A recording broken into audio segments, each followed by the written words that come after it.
Hello, friends. Have a nice time. Let me introduce myself. I am Dinesh Kumar. I am having more than 26 years of experience in the field of procurement, public procurement, across different type of government organizations and different type of large scale or big scale organizations. So what I thought, let me impart some of the knowledge to the officials who are working in public procurement and private procurement organizations at different levels, starting and senior, middle level and higher level. So we will try to learn here different type of procurement activities in my coming videos. This is the first video I am making on this. So let us start with my first video. So this is public procurement. I will tell you something about the procurement. What is procurement? So, what is procurement? You can see that in every organization, either it is a small size or big size, procurement activity is done. You may be doing the procurement activity in your personal life or in your official way. So, everywhere, whether it is a family or a small organization or big organization, so procurement activity is there. So, and every one of us is a purchase officer, procurement official. So, it is a very basic fundamental activity in any organization, either of any size.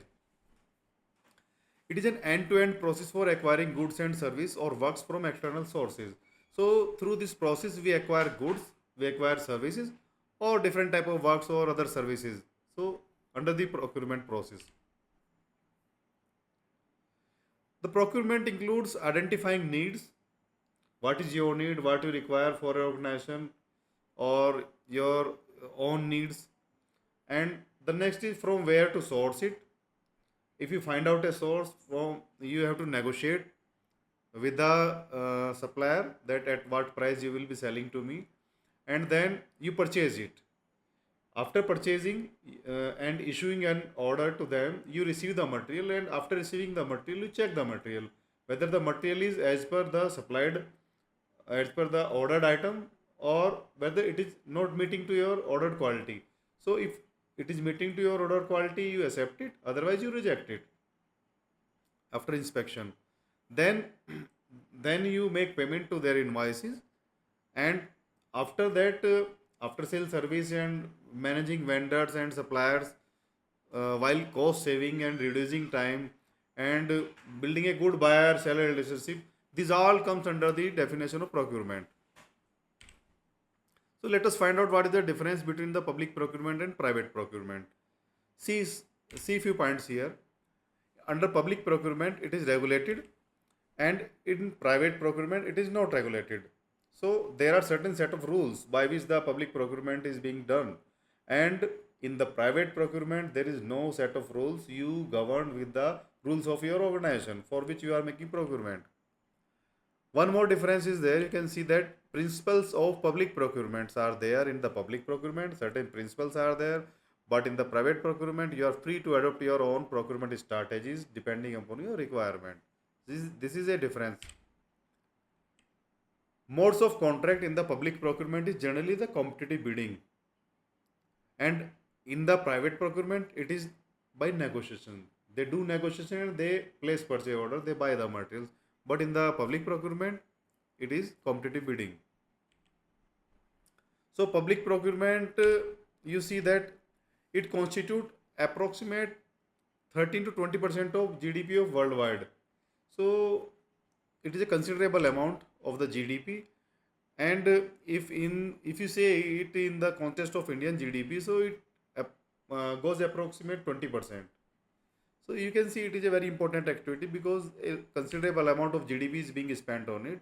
You can see the sources like World Bank and the global public procurement databases and the official PIB releases from the government of India, wherein you can find that it constitutes 20% of Indian GDP, and within the worldwide, approximate 13 to 20% is spent on the GDP of the GDP. So public procurement key focus area. What are the key focus area? Transparency. Transparency is one of the important focus area. and competition, you see the fairness, elimination of arbitrariness. So these are the key focus areas. So while making procurement decision, we follow these. And what are the objective? So you can say it is 5 R's are generally accepted that right quality is there, it should be right quantity, right price, right place and time, right source. Let me explain here. Right quality means whatever the requirement you have. So you should buy the product of that same quality. You should not buy the product with the enhanced feature or the feature which are not of your requirement, because it will increase your cost. And if you buy the material with the substandard requirement, it will not fulfill your requirement. So always buy the right quality and right quantity also. Suppose you have a requirement of 10 quantity, so don't buy 100 quantity, because it will consume your working capital, it will block your working capital, and it will take space in your store yard or wherever you place the items. So always buy whatever quantity you require uh, in your uh, procurement lead time. Right price also. So right price, it is very difficult to establish what is the right price. So there are certain parameters though, to how to establish a right price. Those I will tell you in the coming videos. Right time and right place. So right time and right place is also an important principle. So suppose you require the materials today, and you are unable to buy it today, and you get it by 5 days or 10 days later, so there is no use for that. So when there is a right time, you should have that material at right time and right place. Suppose you require the material at X place, so it should be available at X place instead of some other places, because otherwise there is no use for it to you. Right source is also, always try to buy the material from right source, or the OEM or the authorized vendors, because in the absence of that, you will not have warranty or after sale services if you buy it from authorized source. Just see here, this is a procurement manager, and while taking decisions in the public procurement parlance, so how many things he consider in his mind, because he is being having a close eye watch by different type of organization and internal and external. Just see here. So this is a, in public procurement parlance, the CVC, they watch their actions. CBI, CAG, internal audit, vigilant department of our institute, MSME, and certain case and laws, general financial rule, DPIIT rules, and RTI, JAM, internal committees, external committees, and the internal users, suppliers, bidder, customs, postal service, international logistics, chartered accountant. So these many things are there.